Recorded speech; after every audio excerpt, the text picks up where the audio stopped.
Every Night is Game Night, episode 57, Board Game Apps of the Summer.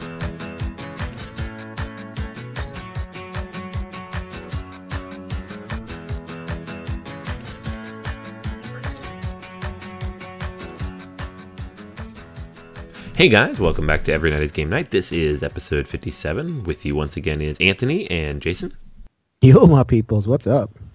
Hey guys, alright, so we're going to be talking about some board game apps. This is part 2 of our coverage. We talked with Suzanne a few months ago about all the stuff that came out at the beginning of the year, and lo and behold, more things came out. So we have more to talk about. I think the original plan was like to wait until the end of the year to talk about some of these apps, but OMG, it is so many apps that people are playing. Like, whether you feel one way or the other about these apps encroaching upon our space, they're here to stay, and they're more numerous than ever. So why not? Let's just take an episode, take stock of what's been coming out, and because really, I think, a spoiler alert, there's going to be some really, really good apps we're going to talk about.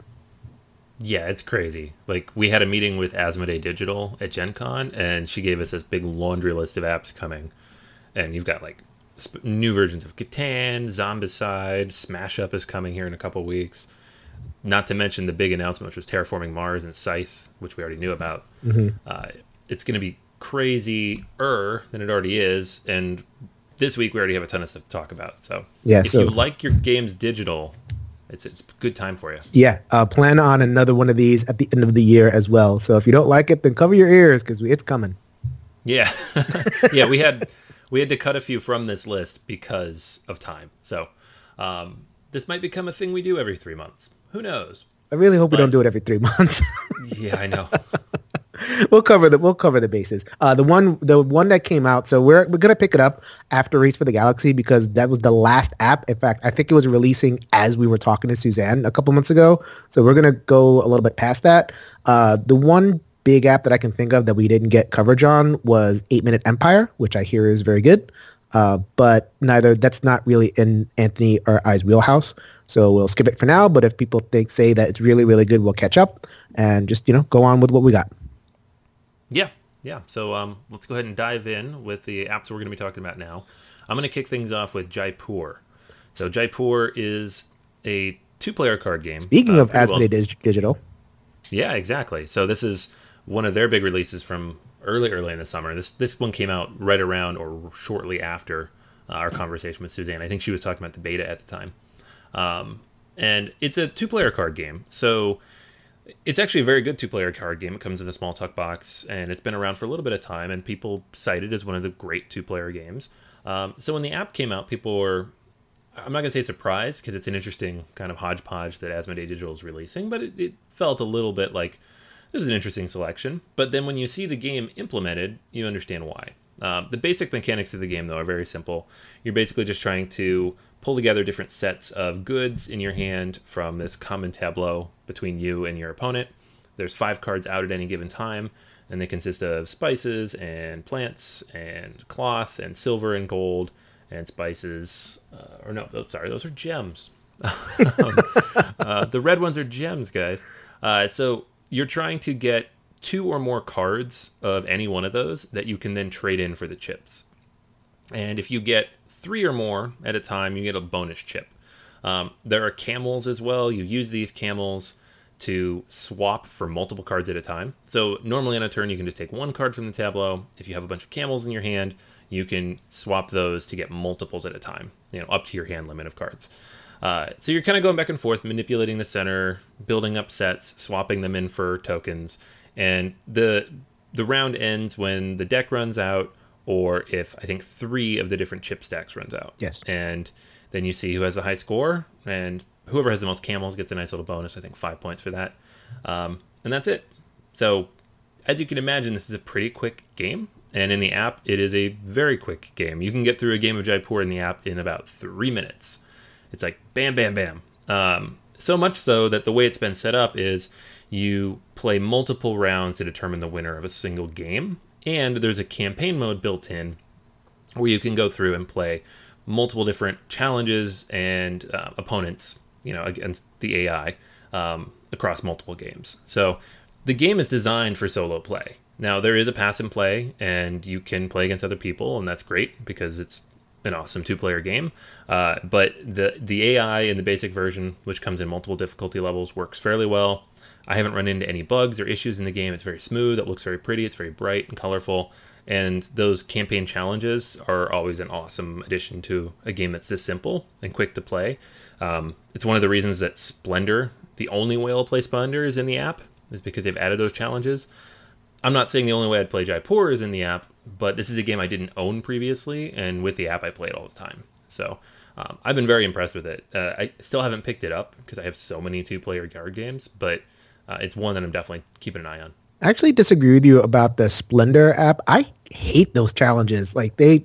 Because the thing about the challenges, we say that word, but what they do is they change a rule. And so like in the Jaipur, you have to beat him in 1 turn, or you have to beat him 3 out of 5, or you can only use or all the gems are the same, kind of thing. There's not this like ascending scoring thing. So the challenges of that, and I didn't find that very intrusive, but like the apps and the challenges and Splendor just really changed the game too much. I feel like I'm playing a different game. So, meh. But that's a good thing because Splendor's a bad game. So we disagree on that, sir. I don't think it's such a boring game. It plays itself, especially in the app. Like you get enough stuff up and you just start going tap, tap, tap, tap. It highlights what to take and you just tap it. You're not actually playing the game anymore. We'll release a bonus where we go head to head on how good a game Splendor is. I'm sorry. On how bad of a game Splendor is. It's not a game. Okay. Anyways, let's not go down that path. We're not going down that path. But for this one, I like the way the different challenges are worked and how the actual, it's like a quote-unquote campaign where you're going around different zones in India and all that kind of stuff. Proof's in the pudding, I completed that campaign and I really had a lot of fun. Like it was frustrating because I'm crappy at Jaipur, especially against the hard AI. And 3/4 of the campaign are against that stupid hard AI. Yeah. So if you really want to like win the game, you might not want to go too deep in the campaign, but I really dig it. And I love it. It's a great little package. It's unfortunate. Does it have online play? I think it does.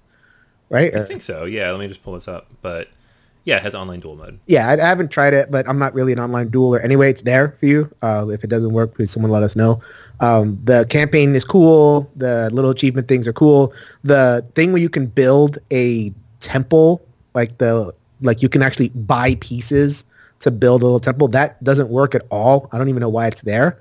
So sure, but that's the only thing I have a complaint about, and it has no effect on the actual experience of it. Now, this is a really, really good app. Yeah, definitely. It's one of my favorites so far in the last few months. So we're going from Asmodee Digital, which is about the most polished and pristine app experience that you can get, to Friday, which is... I love this segue. Which is not quite as polished, to be a little bit charitable. Get into that in a second. So Friday, I think the solo game community was really, really pumped up about Friday. It's the seminal game. It's almost like an initiation to solo games. Like someone will join one of the groups and they'll say, "Where should I start with?" Friday. So in case you don't know what it is, it's a solitaire game, pure solitaire. There's no multiplayer, no nothing. And it's like, the way I like to describe it, it's like the card game version of an 80s training montage. So you start with this deck, and the deck is horrible. Like in some games, like the deck is kind of okay, and then you build it up to being really good. In this game, the deck is terrible. Like you have some good cards, mostly really bad cards, -1 cards. And you are this like stranded person on an island, and you're trying to train up and become more powerful, eventually leave the island. So your deck building, you beat these challenges. As you beat the challenges, you either get better cards, or you lose a challenge, you get rid of your bad cards. You go through that process 3 times, and hopefully you've made it to the end, and then you can actually start to beat the pirates with your maximum good deck. So buzzing through a lot of the details because I don't want to bore you guys. Most of you guys know it already. That's the game Friday. The app of the game Friday. I think the best thing you could say about this app is that it lets you play Friday. So I'm going to reference over on the One Player Guild, when this game first came out, Julius, who does the One Player podcast, He really lit into this game, and at release it kind of really deserved it. Like there's a lot that was released with this game that was really really bad. So some of his criticisms were stuff like they had no music, there's no tutorial, there's no indicators of when you can use abilities, there's no undo button. there's it was just really really like sad when it first came out. So they've made some changes. There is now some music, and some. I mean, the sound effects are pretty stock, but whatever. It does have an indicator when you use abilities. So they have cleaned up a couple of things. There's still no tutorial, so if you just walk in there, you don't know how to play the game, you're kind of out of luck. There is a link to the PDF of the rules, but if you're like me, I don't learn well off of PDFs. I just don't. So if you don't know how to play the game, you're kind of screwed. There's no undo button. The game just doesn't have a lot of polish. In fact, I kind of equate it to like the very first board game apps, so like Kalis or Kingsburg or those games that came out really early in the development cycle. Like we were just so excited to play board games on apps that we were willing to forgive a lot of things. I think Friday is in that boat. Or the Friday app is in that boat, which is a small company. It's a Brett Spielvelt. I don't think they've practiced at releasing too many apps of games. So at the end of the day, you can play Friday. Like I've played a lot, and I like Friday, and I'm trying to beat it. I'm having a really hard time beating the app because I'm having a hard time kind of making the mental transition between app and physical game. So I've played a lot, and that's basically what I can say about the app. So if you like Friday and you know Friday, I'd go for this. But if you're on the fence about Friday, I don't know that this is the best first introduction to it. Yeah, it's hard because when I got the app, I was like, Friday in an app, and I played it a bunch, but little things started to come up over time, like occasionally it would get buggy or something would not trigger that it was supposed to.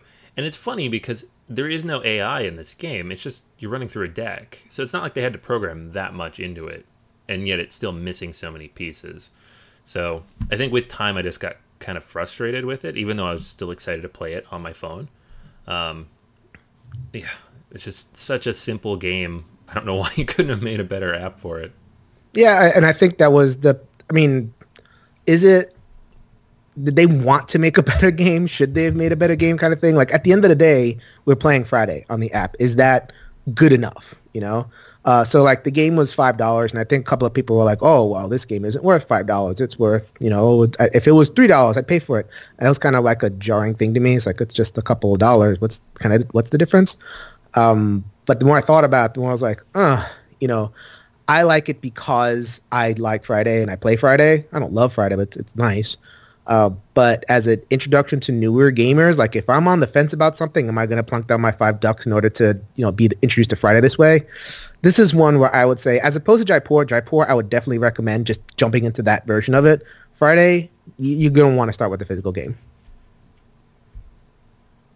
Yeah, definitely. It's one that I've actually brought up more often now that the app came out because it reminded me how much I liked it, but I didn't want to do that. Unlike Onirim, which I don't think I brought that out since the app came out. Yeah. So, there's a good way, there's a bad way.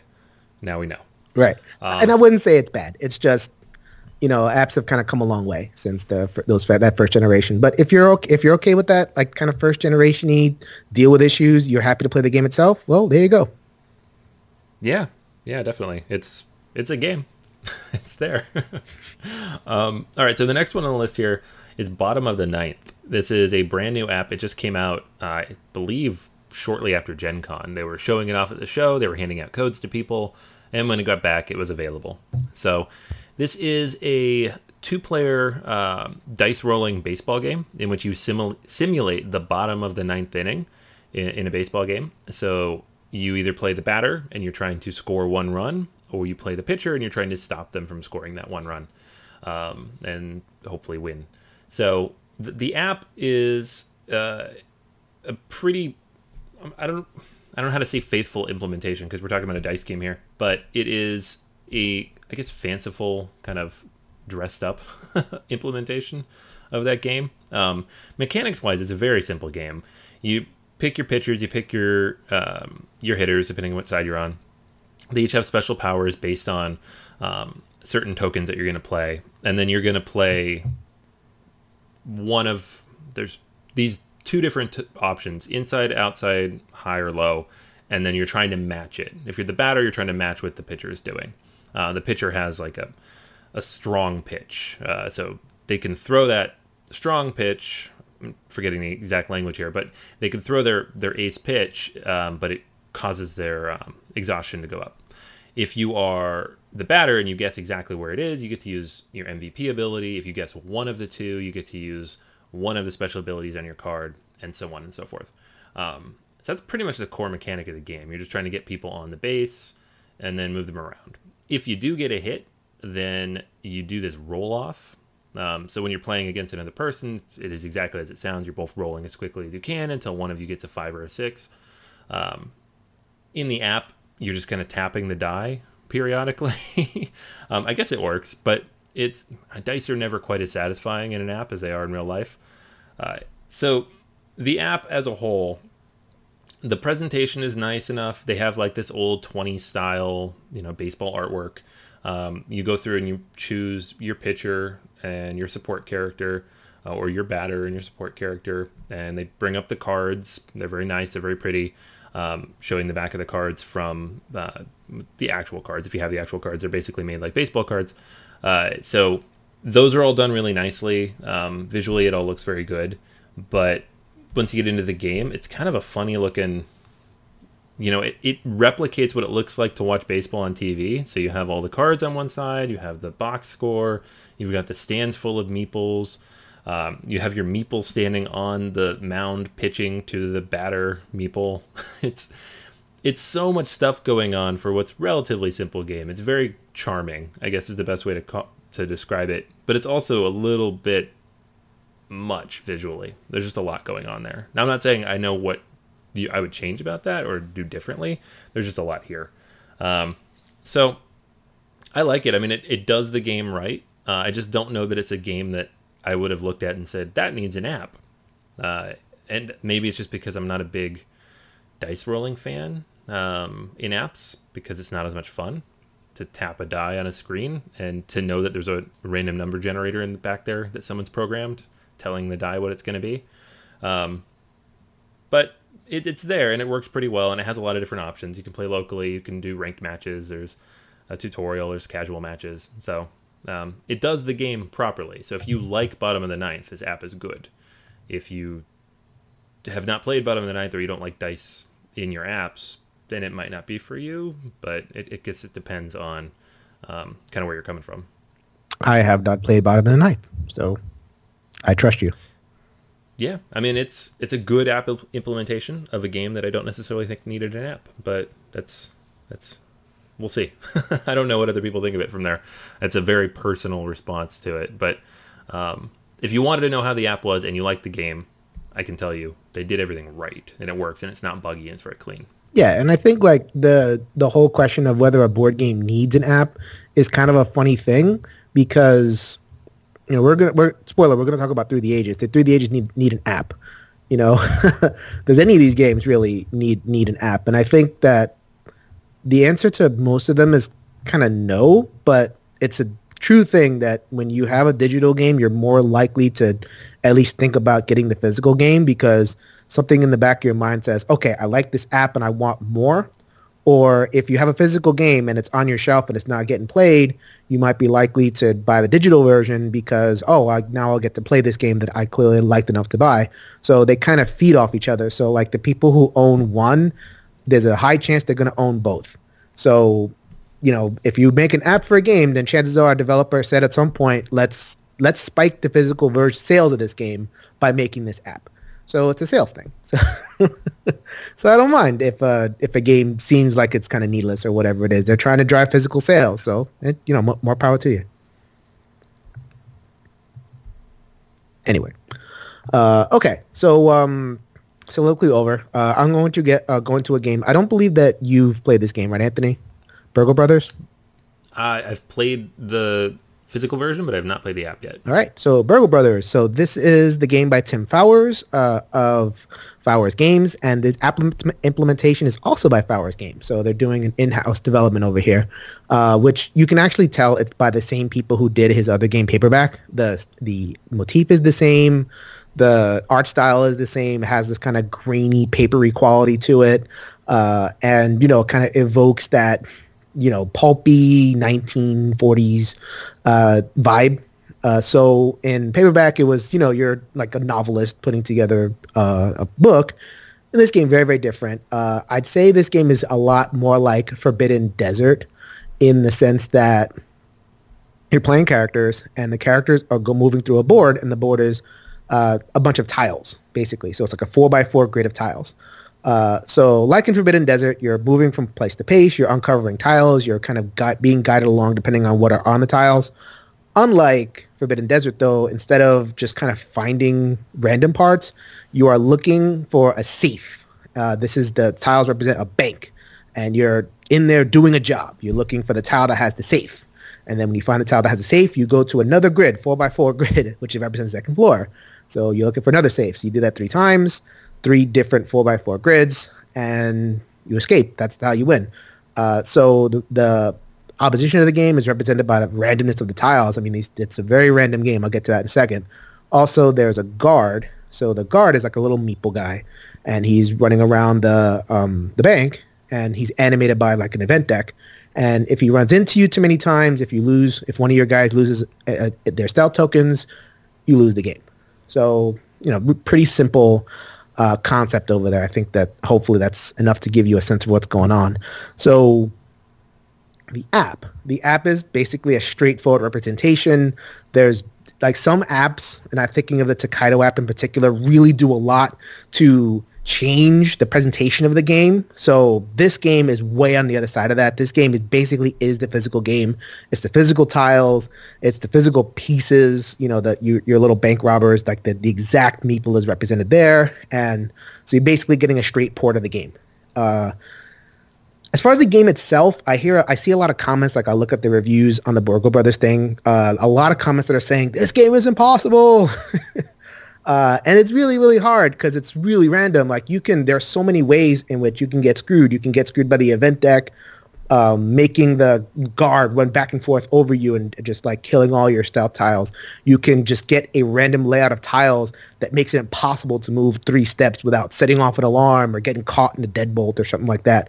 So you could really, really get screwed by RNG. And we mentioned before how in Jaipur there's like challenge modes that change up little rules in the game. Then in this game, they do the same thing by kind of giving you different map layouts. These different map layouts really, the RNG in some of those map layouts are drive me crazy. I have enough to deal with in the base 4x4 layout. So I'm cool with it. I like it. I've been playing it a lot. You can unlock the variants of the characters. So I've just played enough to unlock the different variants. Don't know how much more mileage I'm going to get out of it because the randomness is kind of frustrating. Also, the app itself is smooth. I don't have a lot of complaints about it, but I think they could have done more to like change up the presentation so I'm not just playing a straight port of the physical game. Liven up those tiles a little bit, make them a little bit more easier to see and interact with. Also, I've been having trouble with like the large player count versions. It kind of freezes up, and I've actually had the game crash a couple times at large player counts with a lot going on the board. So that's not great. I don't know if that's an iPad issue or if I think it's kind of a known thing and may have been fixed by bugs. So it's Burgle Brothers. If you like Burgle Brothers, you will like this app. If you like the idea of this kind of like museum caper, it takes about 20 to 30 minutes to play. Maybe 20 minutes to play, which actually is a lot longer than some apps do. So like, Jaipur is like 3 minutes and done. Do you want to sit there for 20 minutes doing what is basically a very, very random experience? YMMV, as the kids say. I don't even know if they say that, but there you go. So they'll probably actually say that. But Yeah, I mean, I like it. I'd recommend it if you like that, if that sounds appealing to you. There are some issues with the app. Some people might not like that kind of style that is represented, and there are a couple of bugs. Matter of fact, now that I'm thinking of it, there are a couple of bugs in terms of the actual implementation. So like some of the tokens don't work properly, some of the alarm systems don't work properly, so that might be a little bit frustrating to you. It's not overwhelming, but you'll notice it if you play enough. So kind of a conditional recommendation. Definitely, if it's you do like Burgle Brothers, it's good. But yeah, I'm kind of done at this point, but I got a lot of play out of it. Yeah, I mean, it's I've been interested in it just because I like Burgle Brothers, the game, and I like the paperback app, but I don't know.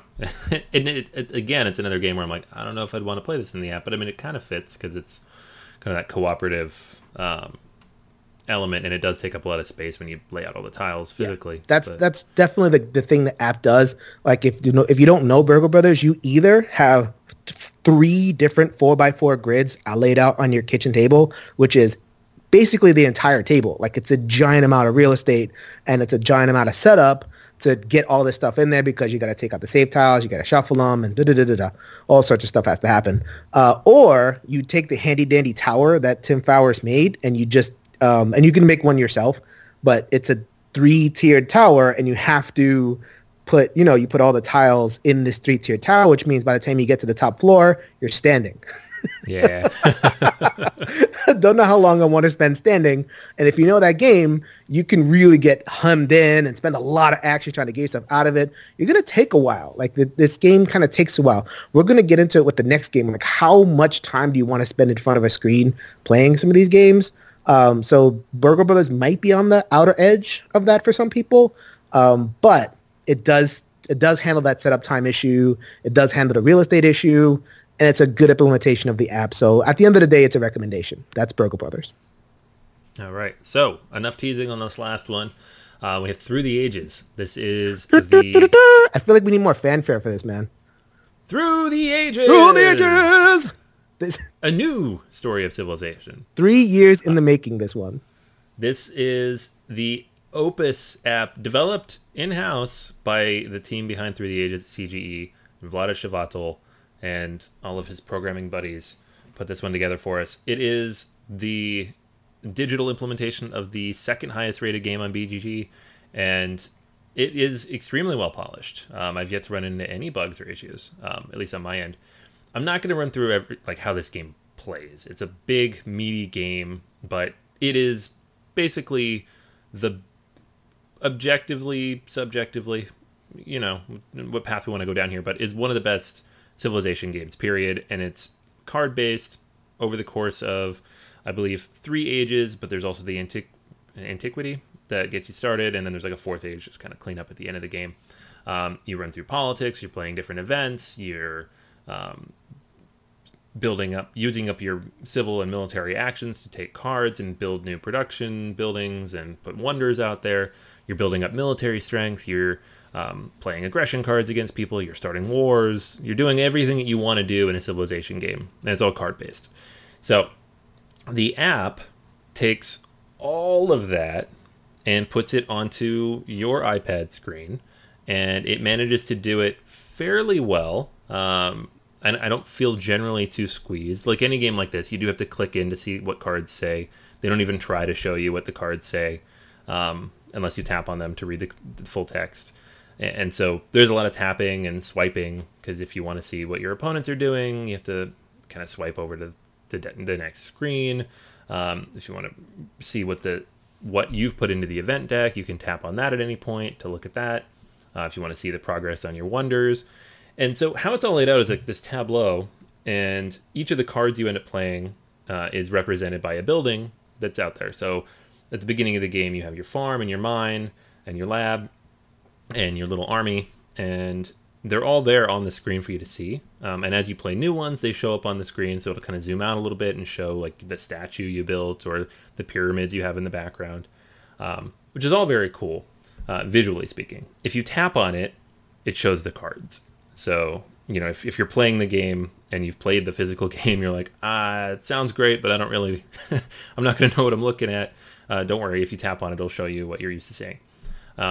So it's the kind of game where once you know where everything is, it all works pretty intuitively. And I do highly recommend going through the tutorial, Oh, yeah. even if you know the game, Oh, yeah. because it's hilarious. Like, it's Vlaada Chvátil. If you read his rule books, you know the deal. He's a funny guy. The tutorial is Vlaada Chvátil as your leader for the first half or so, guiding you through all these different steps. So he'll have you do certain things and then undo them because they're a bad idea. Then I'm not going to spoil it for you. It's funny. It's charismatic. There's a lot of cool stuff going on, and you learn the game really well if you don't know it already. And if you do know it already, you learn where everything in the app is very well. It's one of the few tutorials I've gone through for a game this big digitally, where at the end of it, I actually knew what I was doing, so I didn't have to go back and check things. So that was pretty cool. It is decently long for a tutorial. I didn't time it, but I would guess 45 minutes, an hour. It took a while to get through all of it. A lot of text to read, a lot of things to go through. But again, very well implemented. So yeah, I mean, the game is here. It's all here. It works great. It's very well polished. The AI seems to know what it's doing, but it's not too brutally difficult. It's hard, but it's not brutally hard. There's a whole list of challenges you can go through. So different things that tweak the rules or adjust, what things are worth or how many things you're getting per turn. So different ways to play the game, all kind of on the solo side. And then you can create an account and log on and play online with other people. So has everything you want in an app like this. And you can tell that 3 years worth of work went into it because it's very, very nice. And it has the online baked into it. It has the pass and play baked into it. It, like they said, the challenges. I mean, usually apps patch in a lot of those things. So like, oh, we're going to put the app out and then give us a couple months and we'll get you a viable pass and play or viable fourth player or whatever it is. This game has everything baked in. I highly recommend the podcast by the Gaming Rules podcast. Had an interview with Vlaada Chvátil where he breaks down kind of what they went into it. Definitely recommend giving that a listen.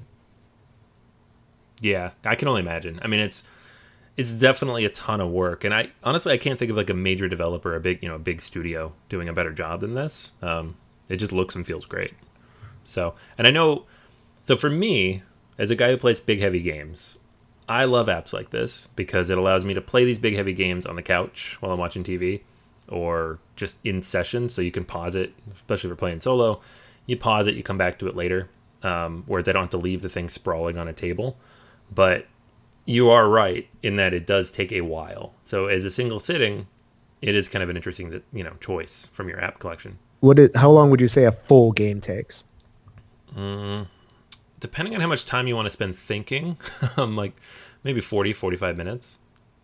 Yeah, I found that I was a little bit longer than that. Maybe I'm just, I guess that gets into the whole thing of like these big games, like the apps. I guess I associate apps with like really quick things, like the Jaipurs and the Fridays. I just pound games of that. Race for the Galaxy, I'm already at I don't even want to know how many games I played at Race for the Galaxy. It's so fast. But this game, I don't know. Like we did a app versus digital episode a while back. I think episode 13 at this point. And like, there's a pleasure in playing through the ages. There's this I can just kind of like luxuriate and think, and I have easier access to whatever my opponent's doing or whatever it is. I just find that is a lot of mental strain to go through, what's been removed from the game and to tap this and to tap that. And I just I acknowledge how amazing this app is. Like, it is the cream of the crop, even with all the Asmodee Digital stuff like this. If Asmodee Digital released this app, this would be the best app that they released. Like, really, it's amazing. But just the mental strain that I had just to kind of get really into the game, I don't know. Like, I just couldn't do it. And I know, I could do it. I'm kind of overstating. I could do it. It's just not as pleasurable an experience of playing the physical game. And I think the barrier's a little much. Like, playing the app just makes me want to play a solo variant of the physical game more. So it's not really criticism of the app itself. It's just it's wondering how these heavy games kind of really translate into stuff that people really want to play. Yeah, I don't know. I'd be interested to know as well, because I feel like this particular thing is going to be very personal for a lot of people. I really enjoy these, but I really like heavy games. So I would generally prefer to be playing a heavier game to a lighter game.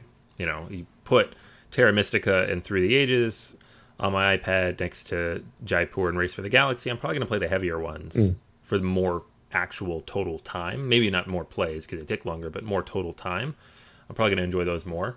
But that's me. So I don't know. Like, you guys have to let us know.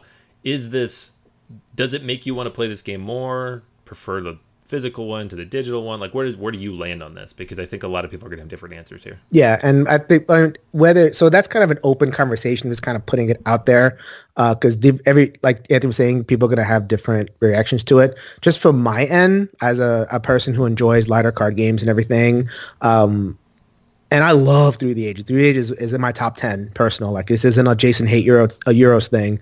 I love it. It's my favorite heavy game. And it's like, man, I'd rather play 10 games of something than one game of Through the Ages. But that is not a knock on the Through the Ages app itself. It is a really good app. It's cost $10, I think it is. It is worth the money. Definitely. Yeah, this is definitely one of my favorites for the year so far. Okay, so that's 5 different apps, and stay tuned for, I guess, maybe around Christmas time, we're going to be talking about who knows how many more apps. Yeah, no kidding. We'll see which ones actually hit. I have betas for 3 or 4 different apps right now from Asmodee sitting here, so there's more stuff coming, spoilers, guys. Spoilers, or are you under an NDA? I'd have to check before I tell you. Discretion no, I don't think there was anything like super hidden. I mentioned Smash Up earlier. That one's coming real soon. There's a new Carcassonne app that they're doing that they got the license for. So a few different things. Nothing like super mind-blowingly exciting. Smash Up is probably a big one that people really like, but there's other stuff coming too. Cool. All right, guys. So that is all of the apps we're going to be talking about this time, though. In the meantime, hop on over to everynightisgamenight.com on the BGA website and let us know what you think of Through the Ages, of all of these apps. If you agree, disagree, if you have other apps that you wish that we had talked about and we did not, that we can throw at the end of the year episode, let us know. You can also find us on Twitter at ENGN_podcast. We're on Facebook. Look in the solo gaming group there, as well as the Board Gamers Anonymous Facebook page. And make sure you hit us up on Patreon, too. So you can help us out, grow the show, get more content out there, do more cool stuff. There's a lot of good things that you can get out of that as well. We have a Slack group. You can hop in and join us, and we can talk about upcoming episodes or what you've been playing lately. You can kind of give us game recommendations. Let us know what game you want us to play. I think we even have a tier on there where you can hop on and talk with Jason about any game of your choice for any period of time. So lots of cool stuff you can do. When I say really any game, I mean anything. If you have an obscure war game, I will look at some YouTube videos and we'll talk about it, man. We always love to have you on. Yeah, and Jason does his research, so I think this is a call to arms to harass Jason on a podcast. Proselytize for your favorite games. Don't be afraid. Yeah, guys, so definitely check that out. We'd really appreciate any support you can offer us, or even just stopping in to say hi or leaving a quick review on iTunes. All those things are great. But for this week, that's going to go ahead and be everything. So until next time, go ahead and grab a solo game off the shelf, and let's make every night game night. Later, everybody.